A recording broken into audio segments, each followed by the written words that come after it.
Last week, in last few lectures, we discussed the concept of constraint motion and we introduced the degrees of freedom and stated the principle of virtual work and illustrated it with an example. So, for the sake of completeness, today first I am going to show to you that the principle of virtual work is equivalent to this our earlier condition that we used, that for mechanical equilibrium, that is the total force is 0 and total torque is 0.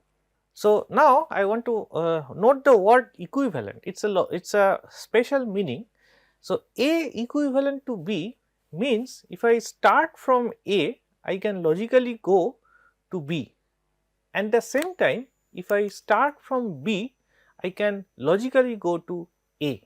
So, this is the meaning of equivalence. So, I am going to show you in two parts. First, we will consider the case of a single particle or a single rigid body, which we can represent by a point object, and then we in the next part we will take a extended object. So, here is a picture of a, let us consider a point particle, let us say a point charge placed at the center. Now, there are other charges, 4 other charges at the corner of a square and at the center of the square this charge q is placed. So, because of these other charges, you can see all the charges are positive. So, the total force from this charge on the center charge and this charge on the center charge is equal and opposite. So, they will cancel, and similarly for these two charges. So, this is a equilibrium, the center charge is at equilibrium, total force is 0. So, now consider you a virtual displacement delta r.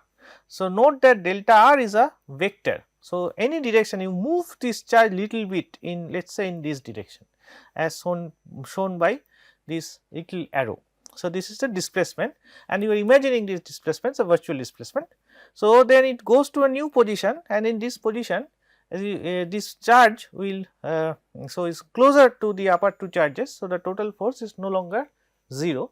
So, it is no longer in the equilibrium position. Okay. So, let us calculate the virtual work. So, here, so the virtual work in this case, so in general if there are, so in this is a case where this point particle is experiencing 4 different charge forces F1, F2, F3 and F4. So, in general there could be more than 4 or less than 4. So, there could be n different forces on a object. So, the total work done by force 1 is F1 times the virtual displacement delta r. Similarly, for other forces. So, the total work is this sigma represents the total. So, this means the sum over all the forces, and since the displacement, so it is the same particle. So, for all these works the displacement part is same, you can take that all this part common. So, you get the total virtual work is given by the total force on the particle and dot product with the virtual displacement. Now, we can sort of take any arbitrary Cartesian coordinate system and write down the total component of total force in the Cartesian coordinate system, and similarly component of the virtual displacement. So, after simplification and applying the dot product rule, we get the component that the total virtual work is the total force in x direction time the component of virtual displacement in x direction and plus the corresponding term in the y direction and in the z direction. So, now, so this is the relation between the virtual work. So, this is work or virtual work, and this is the written in terms of the total force. So, now we have a expression for the total virtual work done on the particle. Now, if I impose force balance condition, that is, you demand that in this equilibrium position the total force is 0. So, that the force is a vector, note that is a vector, which means that each of its x component, y component and z component, all of them must be independently 0, which means the total force on x component is 0, this total force on y component is 0 and total force z component is 0. And then if you put this 0, then this is, you can see that right hand side of this expression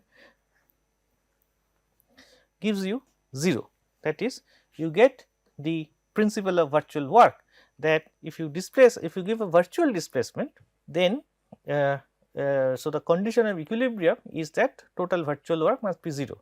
Note that we are this F1, F2, F3 etc., these are all the external forces, that is we only need to from this calculation it is clear that we only need to consider the forces that do virtual work. Now, if I do the other thing, that is you impose that delta u is 0, that is you impose the principle of virtual work, then we get an equation that this sigma fx times delta x plus sum over total force in y direction times delta y plus sum over total force in z direction times delta z, that is equal to 0.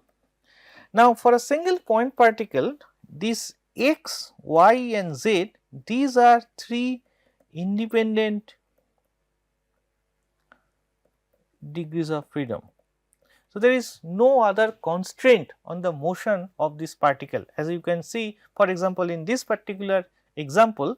So, you can see that we can move this center particle independently in the x direction, y direction and z direction. Now, if you have these 3 independent variable and their sum is 0, then so to be precise, they are linearly independent,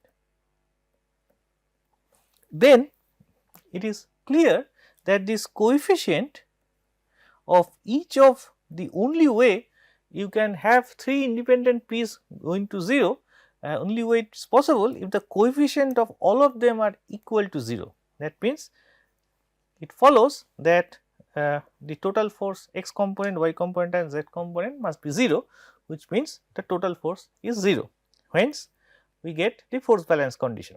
So, in this case there is no separate torque balance condition is not required. So, this shows that we can start from the principle of virtual work and go to the force balance condition of mechanical equilibrium, and we can start from the force balance condition of mechanical equilibrium and go to the principle of virtual work. So, this shows that they are equivalent. Now, if we have a collection of particles, what happens, or a rigid body which are multiply connected. So, you cannot describe them as a single point particle, you have to consider them as an extended object. Suppose the system is in equilibrium, that means total force on each particle I is 0. So, Fi is the total force on each particle. So, if total force on each particle is 0 on particle I is 0, then if I take a dot product which is virtual displacement. So, delta Ri is a, consider you giving virtual displacement. So, each particle or each component of the system. So, and you consider only the particle I, then the since Fi is 0, then the dot product of Fi times the virtual displacement of the particle I is also 0. So, if this is true for each particle in the system, then the total virtual work done on the system of taking all the particles into account must also be 0.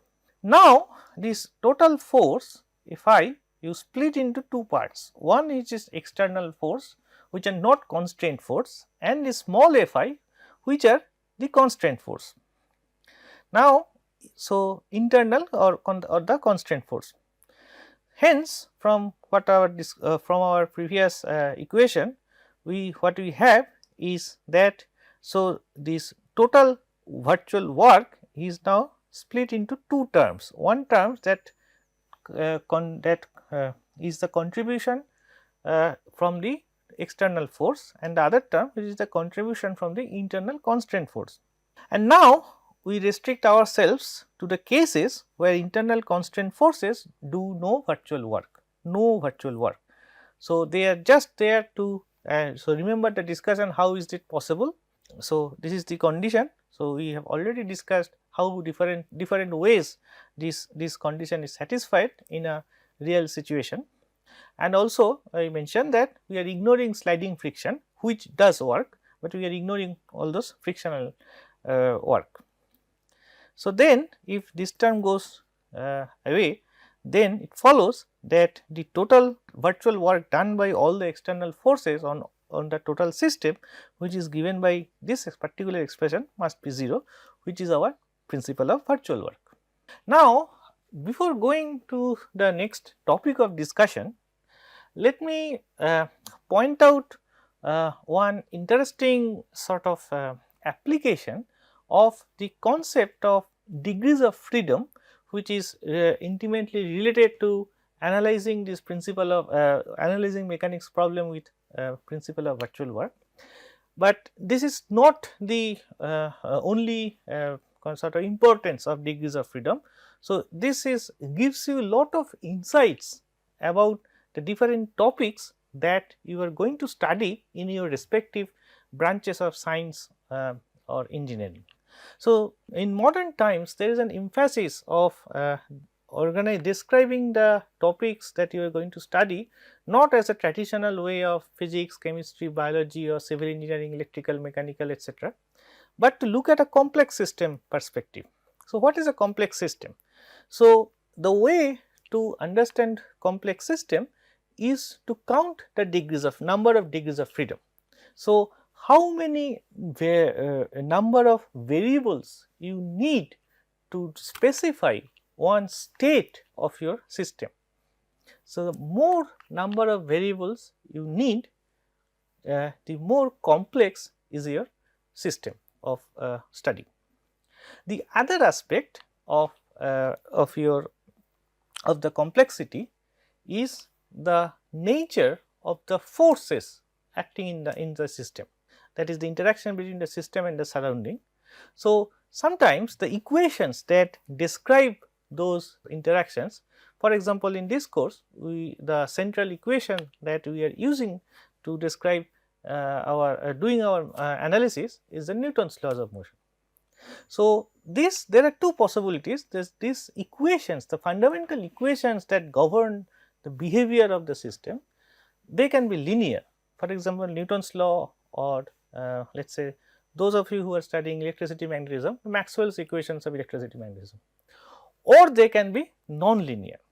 So, these are the two aspects. Now, using these two aspects, we can sort of organize a lot of the topics that you are going to study in your respective curriculum in this in a map, and that gives you a lot of insight, a new way of looking at your syllabus. So, for example, on the x axis here is the number of variables. So, we can start the simpler, and the y axis is the non-linearity of the interaction or the basic laws of laws governing the behavior. So, the simplest systems are 1 degrees of freedom, and some examples are here. So, these are like topics like RC circuit, or in nuclear physics the law of radioactivity. So, the system, so the easy part, so the second, then you can go to a slightly more complex example with 2 degrees of freedom. So, this involves a very important phenomena called oscillation and different kinds of oscillator, which are very important in physics, biology, chemistry, electrical engineering and so on. So, you have linear oscillators and different spring mass system or RLC circuit. Also, the famous Kepler's laws of the planetary motion, the sun, the movement of earth going around the sun, and then you can keep on increasing the number of variables, and you can get different types of problems, such as in civil or electrical engineering and so on. And then when the number of degrees of freedom is very high, then you get lot of very interesting natural phenomenon which are called collective phenomenon.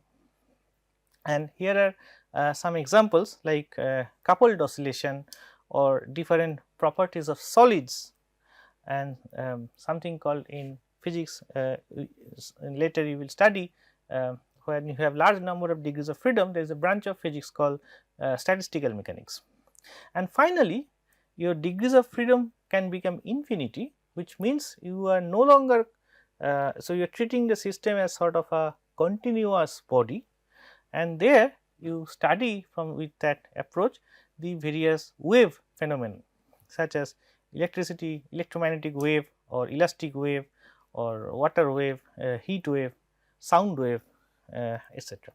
And similarly, so these are all, you are just number of variables are increasing, but in some sense they are simpler system, because your basic equations of motions are always linear. So, they are mathematically simpler to analyze. Now, you can go to the other axis and you can sort of add, make the underlying equations more nonlinear, then it will be difficult to analyze.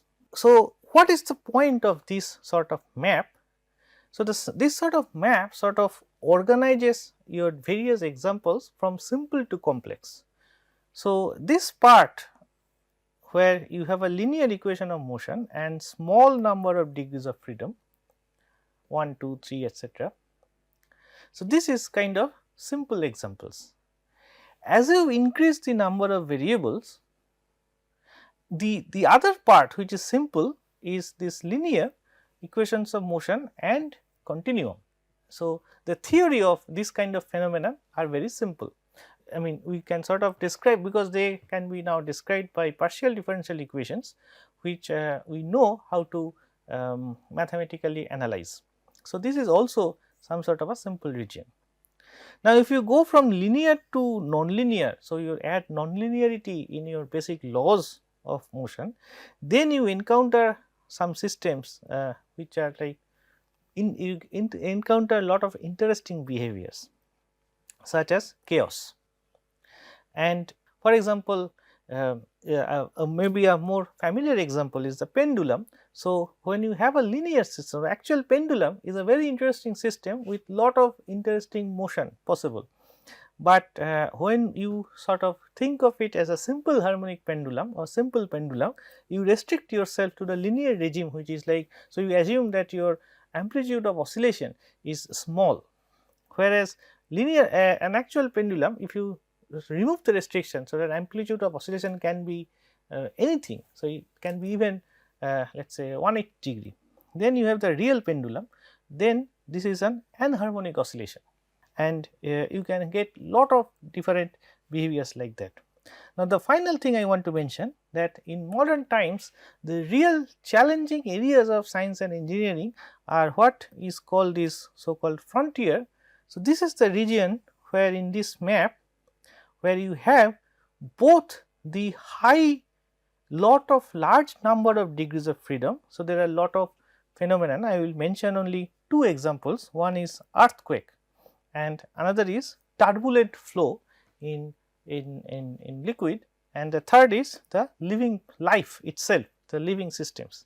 So, if you want to study this kind of topic, so this is the most challenging and more difficult to address, because they involve large number of degrees of freedom and their basic governing laws are also nonlinear.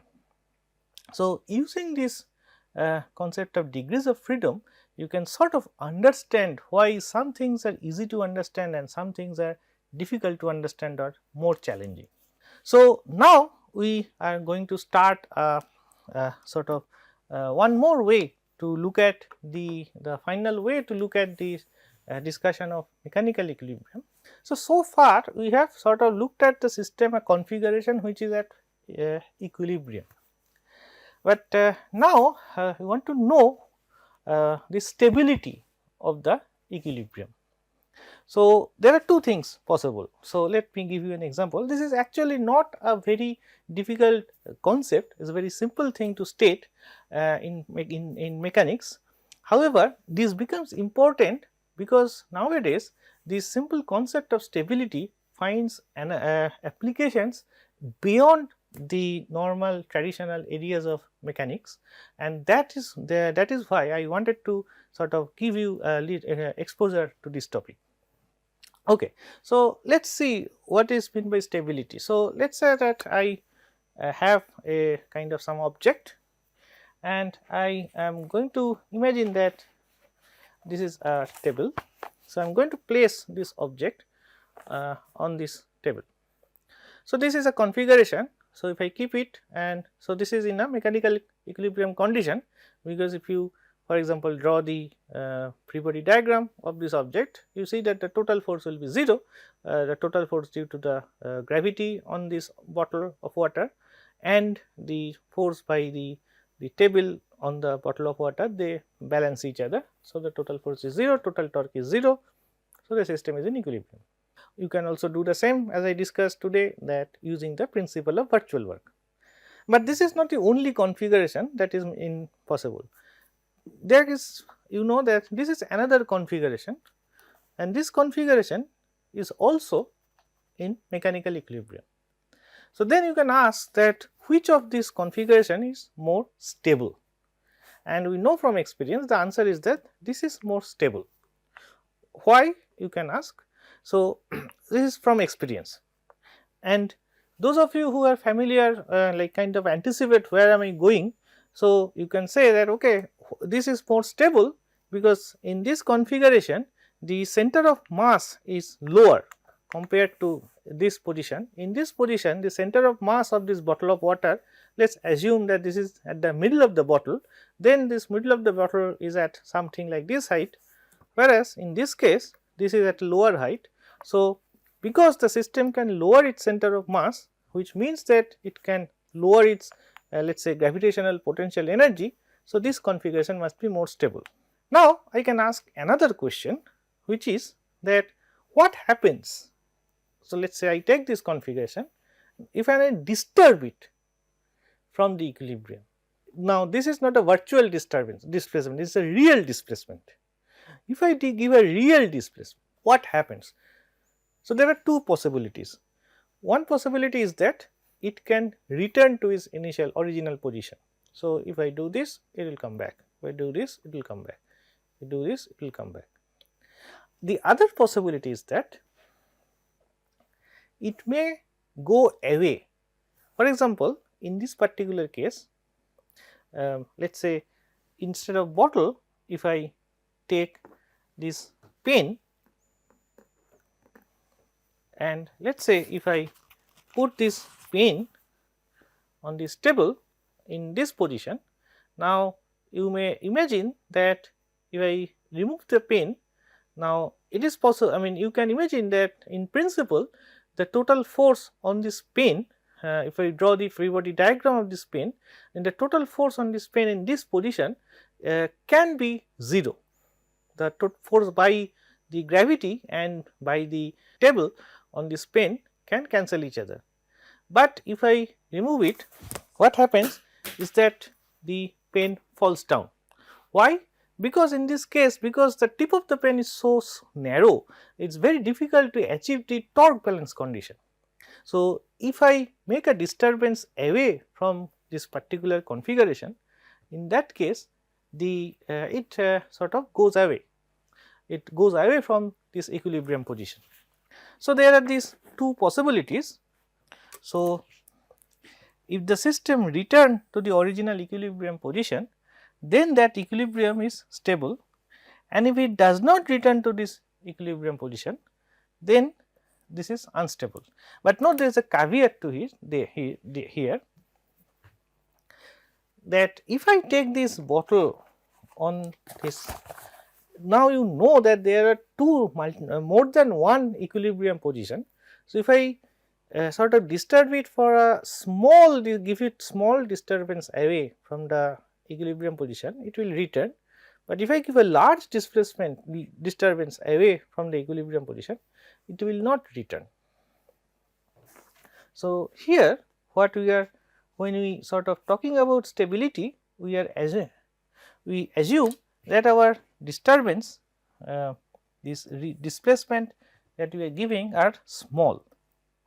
So, this is a small displacement. So, this is very simple everyday experience. Now, we want to use this this simple everyday observation to sort of construct some function that sort of describes a kind of so that we can sort of analyze the stability in a more systematic formal way. So, here this is a very powerful concept of an energy diagram. So, suppose we ignore all the friction that is there. So, for the time being we imagine there is no friction and we assume that all the forces are conservative. So, that is why we are ignoring friction. Now, what do I mean by conservative? It means that we can derive the forces, we can write down the forces acting on the system as a derivative of an energy function or a potential energy function. So, let us say there is a force F acting on the system, and then so it basically mathematically means that you can express this force F as a derivative or a total derivative of some function u, which we call the potential energy of the system. And this potential energy can have different sources, as we will see in the example. Now, for every possible configuration of the system, compute the potential energy, which is a number, which is a scalar, because you see that this is a dot product. So, between the force and the displacement, so it must be a scalar. So, you get a number for every configuration. So, which means, what do I mean every configuration? So, if I take this bottle again, then this is a configuration and for which we can compute the potential energy. If we disturb it a little bit further, this is a different configuration and again we get a potential energy. If we do this, I will get a different configuration. So, as I move this away, for every value of the position of this bottle or angular orientation of the bottle, we can compute a potential energy, a number, and then we have a plot of the potential energy profile for different configuration. Then if the total force is 0, if this is 0, that is the condition of mechanical equilibrium. So, this basically means that the derivative of this potential is 0. So, then the condition of potential energy minimum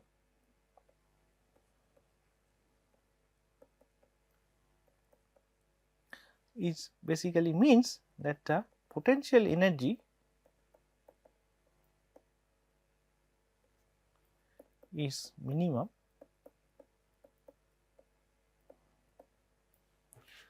or it can be maximum, because we have only looked at the first derivative and this is a condition. So, this is a third way to look at the condition of mechanical equilibrium.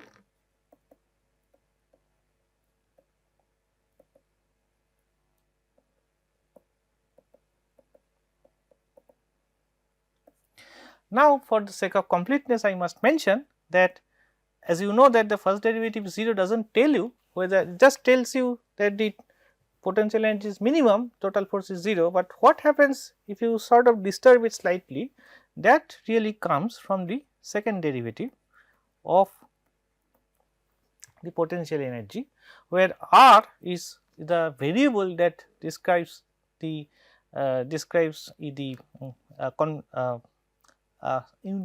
configuration.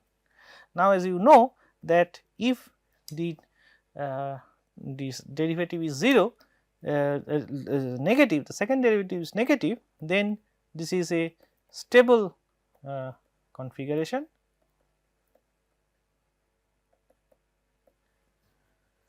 Sorry, this is an unstable configuration. If this is positive, then this is a stable configuration, and if this is 0, then this test fails and we need to check it in a different ways in general. So, we shall use in the next lecture, we shall illustrate this with an example. Thank you.